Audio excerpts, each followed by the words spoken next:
प्यारे दोस्तों, आइए आज हम आपके लिए मोची का जादुई जूता वाली कहानी सुनाते हैं। दौलतपुर गांव में एक मोची रहा करता था। उसका नाम रामू था।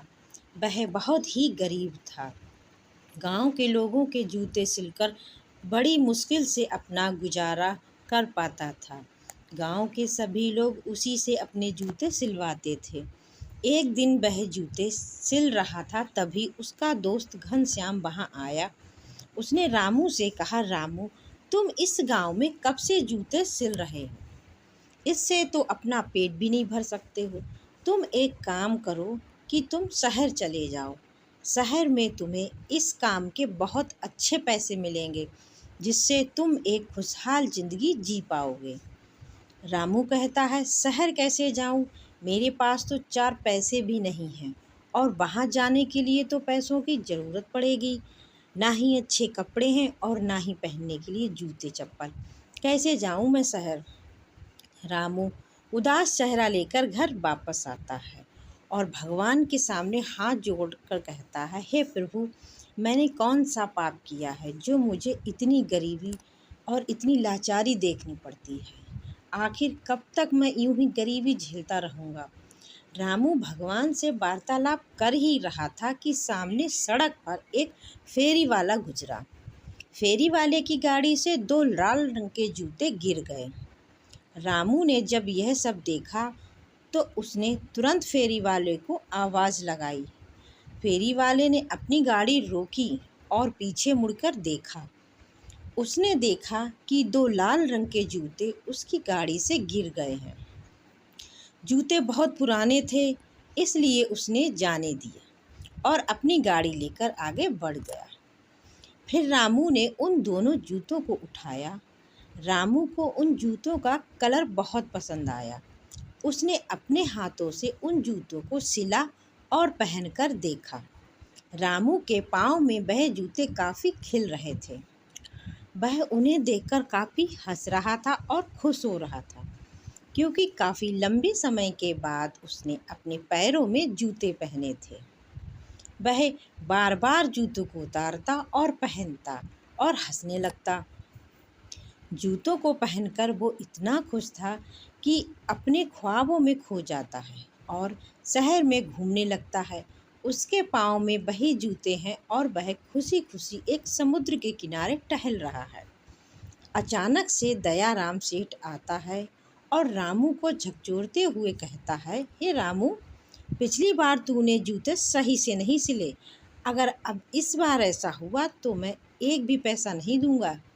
रामू यह सुनकर तुरंत ख्यालों से बाहर आता है और दयाराम सेठ के जूते सिलने लगता है। कुछ देर बाद रामू उन जूतों को दोबारा पहनता है और पहाड़ों पर घूमने की इच्छा जताता है। जैसे ही वह ये कहता है कि मैं पहाड़ों पर घूमना चाहता हूँ, वह तुरंत गायब होकर पहाड़ों की चोटी पर पहुँच जाता है। यह देखकर रामू आश्चर्यचकित हो जाता है कि यह सब कैसे हुआ।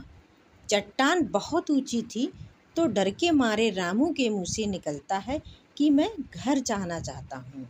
रामू तुरंत वहाँ से गायब होकर घर आ जाता है। अब रामू को इन जूतों पर शक हुआ। उसने जूतों को उतारा और फिर कहा, मैं पहाड़ों पर जाना चाहता हूँ। लेकिन इस बार कुछ नहीं हुआ। उसने फिर जूतों को पहना और फिर कहा, मैं पहाड़ों पर जाना चाहता हूँ। इस बार वह फिर पहाड़ों पर पहुँच गया। अब उसे यकीन हो गया था कि यह सब इन जादुई जूतों से हो रहा है। इस बार रामू ने समुद्र पर जाने की जिद की। वह तुरंत समुद्र पर पहुँच गया। उसने समुद्र के पानी में डुबकी लगाई और थोड़ी देर में बाहर आ गया। अब उसने जंगल में बाघ देखने की जिद की। वह तुरंत एक घने जंगल में पहुंच गया, जहां पर एक बड़ा सा बाघ टहल रहा था।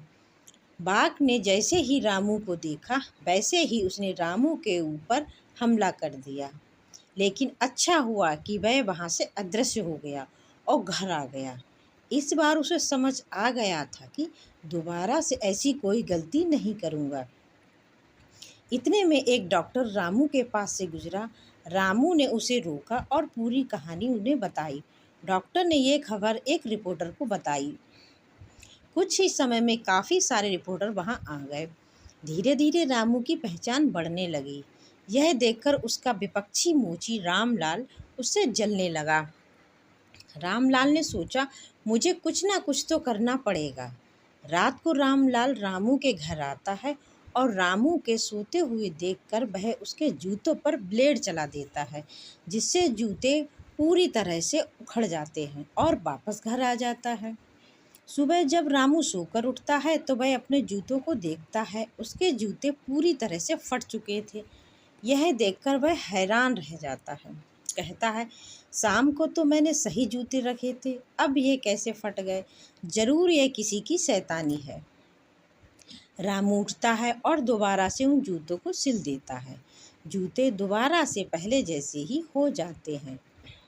अब वह जूते पहनकर घर से बाहर आता है। कुछ लोग भागते भागते रामलाल के घर की ओर जा रहे होते हैं।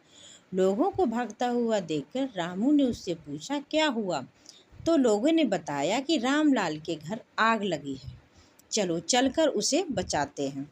यह सुनकर रामू सीधा गायब होकर उसके घर पहुंचता है। रामलाल के घर में आग लग गई है और उसका बेटा घर में फंसा हुआ था।